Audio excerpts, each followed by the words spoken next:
Welcome to the Wealth and Purpose podcast, where people who are led by their hearts come to learn the secrets to creating wealth in a way that feels really good and live their purpose fully in the process. I'm your host, Patty Lennon.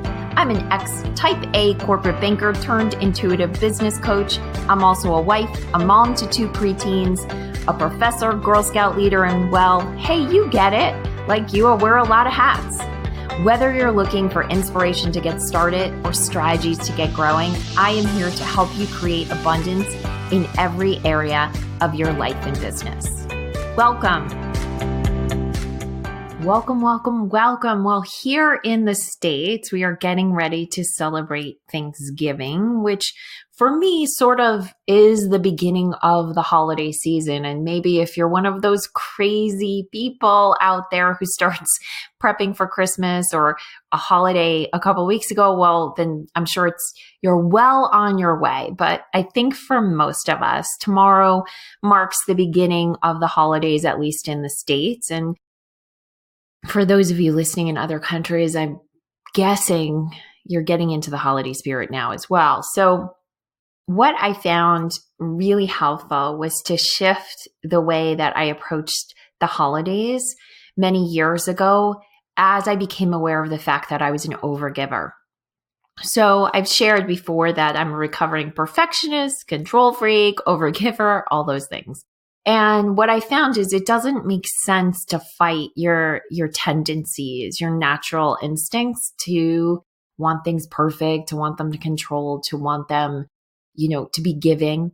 What you want to do is create balance points that help you balance, your extreme tendencies with what is healthier for you. And so as we move into this holiday season, if you are an overgiver, then this podcast is especially for you.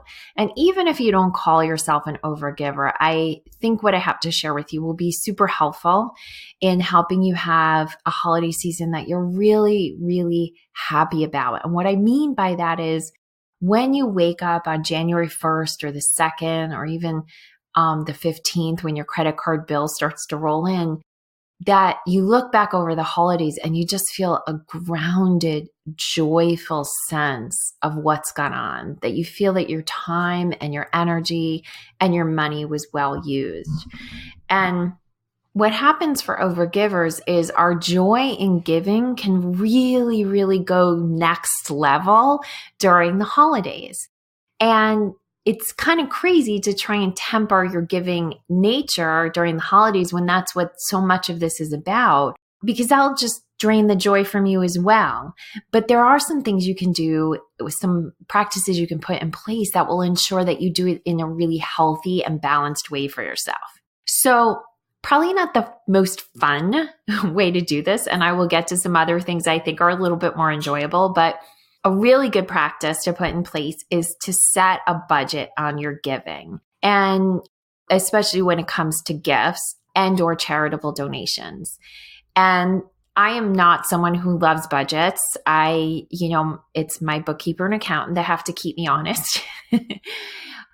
But what I found with the holiday season is that things could really get away from me if I didn't really put some constraints on it, because I would just feel called in the moment to spend an extra $50 or $100 on someone's gift that really wasn't necessary and wasn't even necessary to bring more joy to them. Putting enough thought into the gift at the budget amount that I had set for the gift was perfectly fine.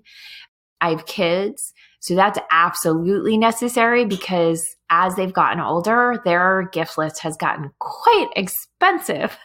And so setting the budget before I actually see their list really helps my husband and I make good choices.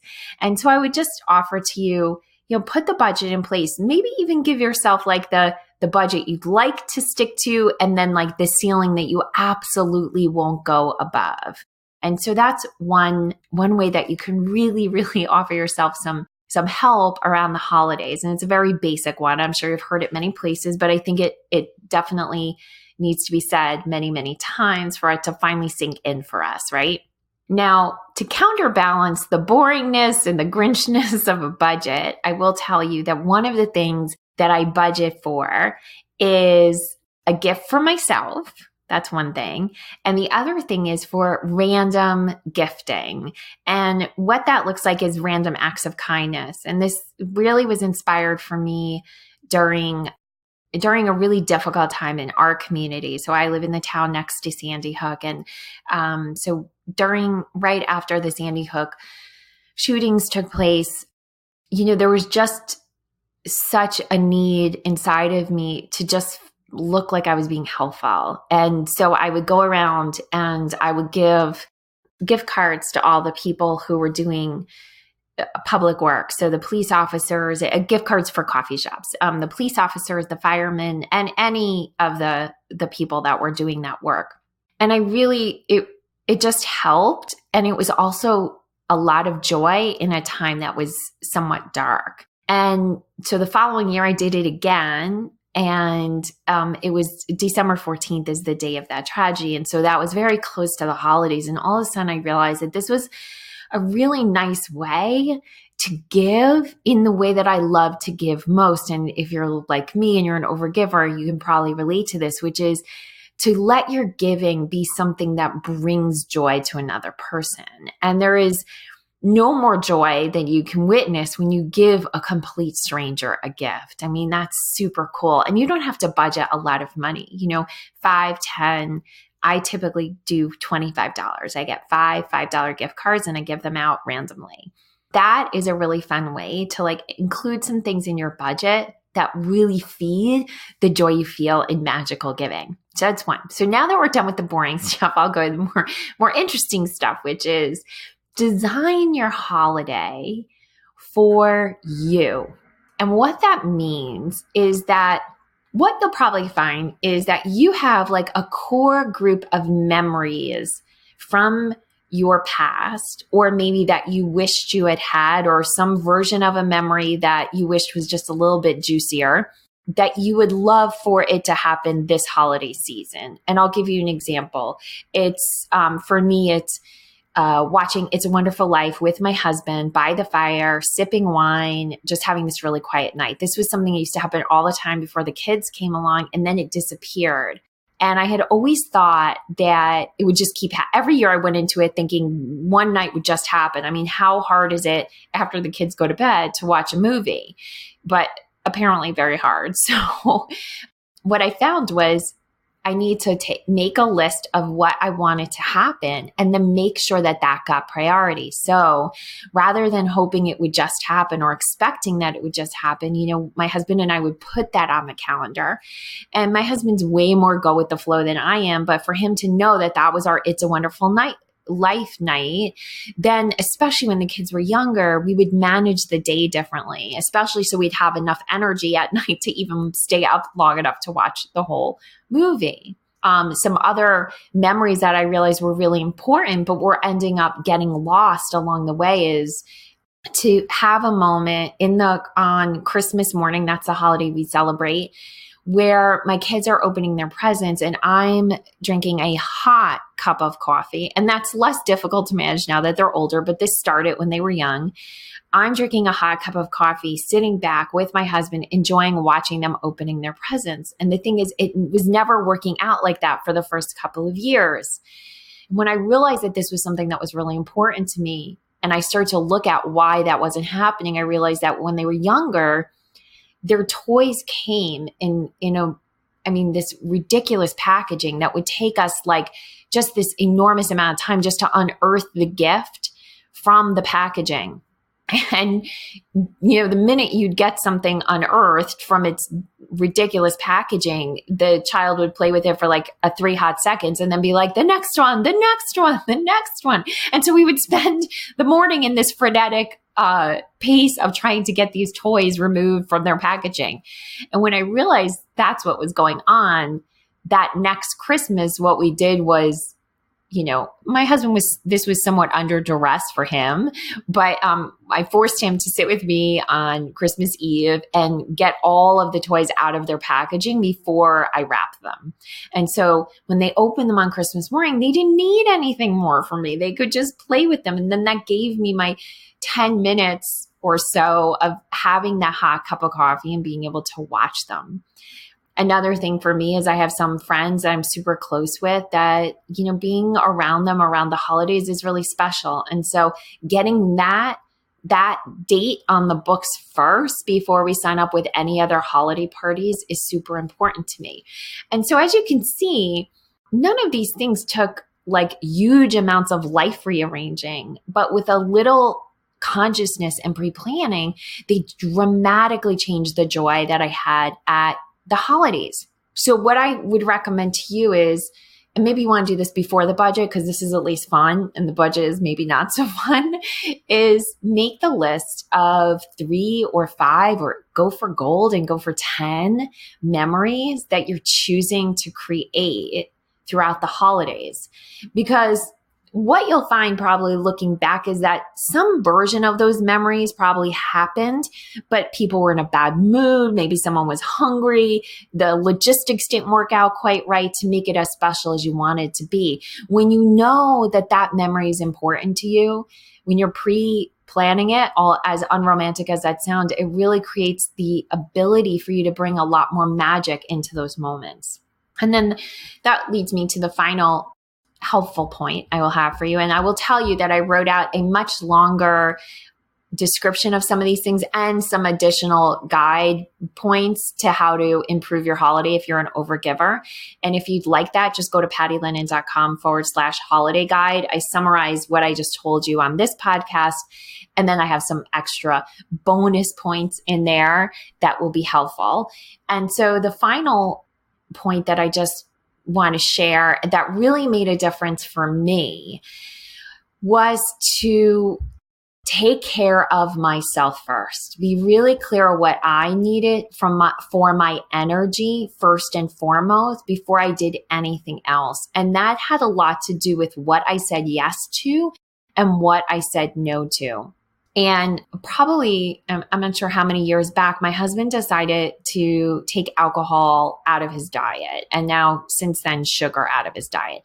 And so what we realized was without alcohol, some of the things we agreed to do, I mean, I was still drinking, but he wasn't, were really hard. And the thing is, if you look at a holiday party you're invited to, apply that rule. Like, assuming you do have cocktails. If you don't, then it won't matter. But if you do have cocktails, think about if alcohol wasn't served at this party, is there any way you'd say yes to it? That will give you a clear indication of whether that's someplace you could feel really joyful at or not. Or the other part is if there wasn't sugar there. Because I find usually it's alcohol or sugar or things that kind of fill in the gaps of awkward social interaction. Well, if that's not there, would you still say yes to that particular holiday party? Because depending on where you live, you may get invited to tons of things. It is not a requirement that you go. And the other thing is volunteering. So if depending on where your community allegiances lie, if you have kids, if you have parents who maybe need your help and they're involved in community activities, you can get invited into doing a lot of community good, which is beautiful. You just want to make sure you're agreeing to it at a level that makes total sense for your energy. So just to summarize, the 3 things here I'm talking about that can really, really amp up the beauty and the love and the juice that you feel around the holidays are, making a list of your key memories that you want to create this holiday season and then honoring those first. Setting a budget for your gifting, which includes setting some money aside for a gift for you and some random acts of giving. And finally, take care of your energy first and foremost before you make any agreements to give away your time or energy. And finally, along that last point, I just want to remind you that a lot of the holidays that our religions celebrate, that the most common Western religions celebrate, are built around the winter solstice. And that's really about, the winter solstice is the darkest day of the year. It's the least amount of sunlight. And that religions that existed before the religions, a lot of the religions we celebrate now, more pagan religions, had ceremony built around that day because the next day, And the day after that just keeps getting brighter and brighter and brighter. And so there's a real natural instinct to honor this darkness first going within, and then the light shining, and then the hope that comes from that. And there's a lot of beautiful energy around that happening. It's why Christmas is what I celebrate. Jesus was born. It was the hope. With Hanukkah, the festival of lights, where there light, where there should have been darkness. All of this really comes back to that solstice energy. And that solstice energy is really encouraging us to just go inward and honor the darkness and know the hope that there is light coming, but really to honor that energetic relationship we have to the planet. And most of us are being called into hibernation around this time. And yet the media and socialization sort of looks at the holidays as this crazy party, energy, gift-giving time, but that's not really what your energy is asking for you. And for you to give fully from a full well, most important thing you can do is fill yourself up. And so just make sure you're taking that time alone for yourself. You're taking that downtime, lowering your commitment levels so that they honor where your energy truly is. That's going to give you what you need to have a holiday that you can really feel good about and be celebrating long after New Year's Day comes. I hope that was helpful for you. Please go and check out that holiday guide, pattylennon.com/holiday guide. Certainly share this episode with every loved one that you have that tends to be the overdo or overgiver in the holidays, because I think we can all stand to use this message and hear it over and over again. All right, thank you. And hey, if you're in the States, I wish you a very happy Thanksgiving. Hey, thanks for listening. And if you know someone who needs to hear this message, please share this podcast with them.